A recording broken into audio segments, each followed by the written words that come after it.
Fala galera, bom dia, boa tarde, boa noite. Então, dando prosseguimento aí à nossa aula de ecologia, trabalhando as relações alimentares, continuando a parte de cadeia alimentar, beleza? Eu parei na parte de consumidores, a gente vai dar prosseguimento aqui com os decompositores, beleza? Os nossos decompositores, também representados por essa letrinha D, em alguns esquemas aí, eles vão ser organismos heterótrofos. Poxa, Nicolas, mas heterótrofos já não eram os consumidores? Sim, assim como os consumidores, os decompositores também serão heterótrofos, beleza? Isso quer dizer que eles não produzem o próprio alimento, eles se alimentam de algo diferente, beleza? Não tem uma autonomia de síntese de qualquer componente de moléculas que sirvam de alimentos. Como assim? Existem aminoácidos, existem ácidos graxos, existem vitaminas, existem diversos componentes orgânicos que ele não consegue ter autonomia na produção. Eles precisam se alimentar de algo diferente para obter esse ácido graxo, esse aminoácido, essa vitamina e assim por diante, tá? Eles serão fungos e bactérias. Ah, Nicolas, mas você não falou que as bactérias são consumidores? Produtores? As cianobactérias e as arqueias? Então, as cianobactérias e as arqueobactérias, elas são sim produtoras. Outras bactérias que não são elas serão decompositoras, beleza? Normalmente, já vou adiantar uma fala para vocês, normalmente os fungos serão decompositores animais, beleza? Em meio terrestre, e bactérias serão decompositores em meio aquático, mas não existe uma regra geral para isso, tá? Existe normalmente uma convenção para isso, tá? Eles fazem o que então, os nossos decompositores? Eles vão fazer a reciclagem da matéria, beleza? Já ouviram falar de ciclagem da matéria ou reciclagem? Quando você vai reciclar um lixo, você pega, sei lá, alguma coisa feita a partir de vidro e você usa essa coisa a partir de vidro, você leva isso para uma fábrica especializada que usa aquela, por exemplo, garrafa de vidro como fonte, como matéria reciclada para a produção de uma nova coisa, de um novo objeto, também feito de vidro, beleza? Você pegou a matéria que compõe alguma coisa e reciclou essa matéria para produzir uma outra coisa, beleza? Como é que eles vão fazer essa reciclagem da matéria? Eles vão transformar compostos orgânicos em compostos inorgânicos. Lembrem-se que os produtores fazem o inverso. Eles utilizam compostos inorgânicos para a produção de compostos orgânicos, beleza? Então, um outro exemplo que eu tenho aqui de decomposição é o inverso daquilo que eu falei para vocês quando eu estava falando lá dos produtores. Eu tenho a glicose, na presença de oxigênio, sendo decomposta e liberando água e gás carbônico, beleza? Isso aqui é um exemplo de uma decomposição aeróbica, porque está na presença do oxigênio. Aí isso leva a gente ao nosso próximo tópico. A decomposição, ela é classificada, ela é dividida em dois grupos de decomposição. Aquele que ocorre na presença do oxigênio, uma decomposição aeróbica, e aquele que ocorre na ausência do oxigênio, uma decomposição anaeróbica, beleza? A minha decomposição aeróbica sempre vai liberar gás carbônico. A minha decomposição anaeróbica vai liberar outros produtos, tá? Como, por exemplo, o metano. Tá? Então, por exemplo, quando você vai em um ambiente de mangue ou um ambiente tipo um valão, alguma coisa que está carregado de matéria orgânica em decomposição, o início dessa composição é aeróbica. Quando o oxigênio é consumido daquela água, não resta mais quase nenhum oxigênio na água nem no solo, e aquilo está repleto de matéria orgânica para ser decomposto, tá?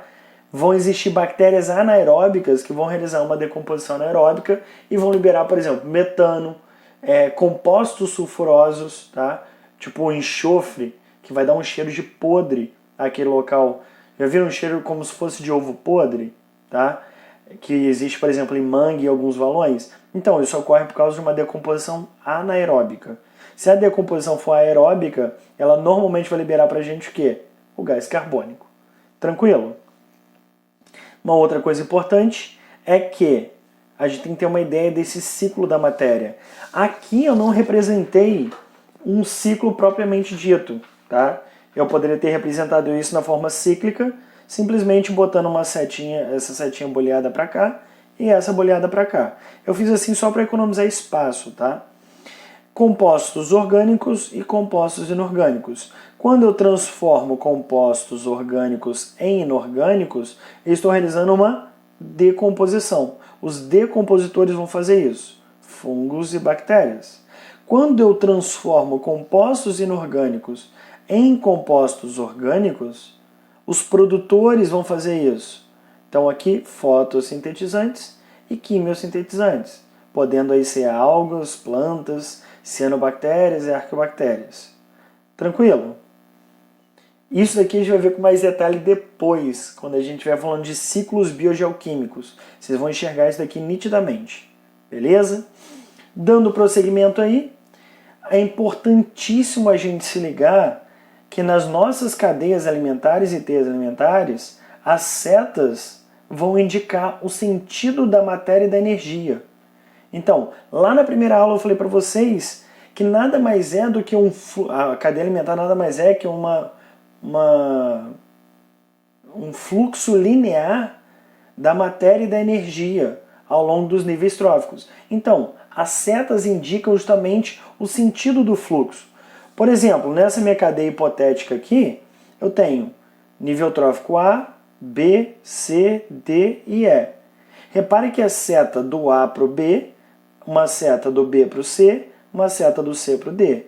E existem setas de todos esses outros 4 níveis tróficos para o E. Então, se eu fosse classificar isso aqui, eu sei que A é meu primeiro nível trófico. Por quê? Porque não chega nenhuma seta em A, só partem setas de A. Então ela é meu primeiro nível trófico. E eu sei que o meu primeiro nível trófico é sempre o nível dos produtores. Então B está recebendo energia e matéria de A. Então B está consumindo A. B é meu segundo nível trófico, mas B vai ser o quê? Consumidor primário. Por que consumidor primário? Porque é o primeiro a consumir o produtor. Então repare, primeiro nível trófico, produtor, segundo nível trófico, consumidor primário. C está consumindo B. Se B é o segundo nível trófico, C vai ser o terceiro nível trófico. Mas C vai ser consumidor do consumidor primário. Então C vai ser um consumidor secundário. Beleza? E por fim aqui, D é o quarto nível trófico, que vem após esse terceiro.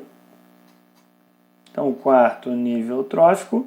E como ele está consumindo o consumidor secundário, D vai ser consumidor, terciário. Tá? Nicolas, e E? E vai ser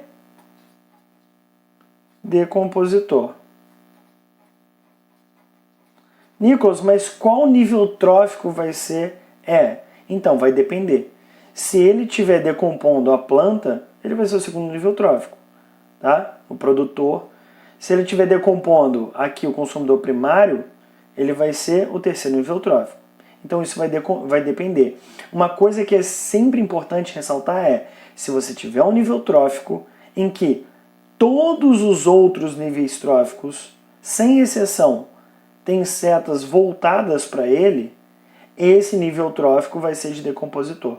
O único nível trófico que recebe matéria e energia de todo e qualquer outro nível trófico são os decompositores. Beleza? Uma cadeia terrestre, um exemplo de uma cadeia alimentar terrestre. Eu tenho aqui grama, grilo, sapo, cobra e bactérias. Beleza? Quem vai ser meu primeiro nível trófico? A grama. Beleza? Primeiro nível trófico. Então, a minha grama vai ser produtor. Beleza? Meu grilo que se alimenta do primeiro nível trófico é o segundo nível trófico. Se ele se alimenta do produtor, ele é consumidor primário. Lembre-se que esses nomes, por exemplo, consumidor primário, secundário, pode ser chamado também consumidor de primeira ordem. Aí o sapo, no caso, que ocupa o terceiro nível trófico, ele pode ser chamado de consumidor de segunda ordem ou consumidor secundário. A cobra ocupa o quarto nível trófico e pode ser chamado de consumidor terciário ou de terceira ordem. E as bactérias? Nicolas, cadê os fungos? Eu não preciso representar sempre bactérias e fungos. Eu posso usar só bactérias ou só fungos, tá? Ou os dois juntos também. São os decompositores, beleza? E no último exemplo, uma cadeia alimentar aquática. Nessa cadeia alimentar aquática, eu não tenho grande variação em relação à cadeia alimentar terrestre. É só para dar um exemplo de organismos aquáticos aqui para vocês, tá?